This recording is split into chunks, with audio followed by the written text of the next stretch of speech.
Je suis Carlos da Costa, journaliste reporter d'images. D'ordinaire, je préfère rester derrière la caméra, mais aujourd'hui, je crois qu'il est essentiel que je vous parle directement de mon projet concernant l'histoire des lusodescendants de France. Il y a 25 ans, aux côtés de mon ami journaliste Dominique da Silva, j'ai réalisé un documentaire consacré à l'histoire de la première génération de Portugais installés dans la région clermontoise. Intitulé « Portugais de Clermont-Ferrand, première génération », je l'avais dédié à mon père, Manuel da Costa. Arrivé en France au début des années 1960, il m'a toujours transmis l'amour et le respect de ce pays d'accueil. En 2024, un événement fortuit a ravivé en moi de profondes interrogations sur la place de la communauté portugaise en France. J'ai découvert un recueil commandé par le président de la République, Emmanuel Macron, et l'ex-ministre délégué à la ville, Nadia Hay.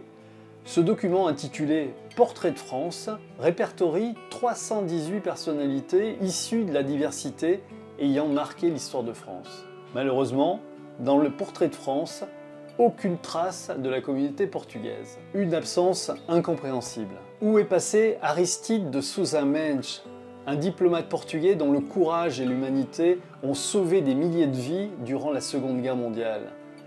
Consul du Portugal à Bordeaux en 1940, il a délivré au mépris des ordres du régime de Salazar plus de 30 000 visas, permettant à de nombreuses familles juives et autres réfugiés de fuir la barbarie nazie. Ou encore Lina de Souza, chanteuse et écrivaine portugaise qui a marqué la scène culturelle française avec son roman autobiographique La valise en carton.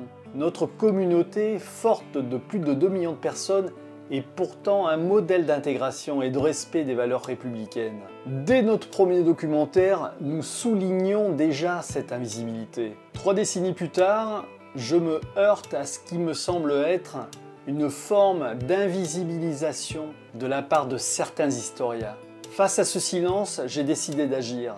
Le 25 avril 2024, j'ai créé le collectif Groupe Luso France et une chaîne YouTube Nomade Voyageur où vous pouvez retrouver notre premier documentaire et des extraits inédits du prochain film Lusodescendants, Écho d'une génération. Ce film est un droit de réponse, un espace pour exprimer vos réflexions sur l'appartenance à la nation française, l'identité multiple, la double culture. Comment les lusodescendants perçoivent-ils l'intégration en France? Quelles sont leurs aspirations, leurs liens avec le Portugal?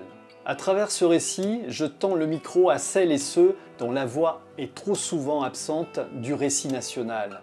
L'objectif, rendre visibles les contributions culturelles, artistiques, médiatiques, sportives, politiques et entrepreneuriales de la communauté portugaise.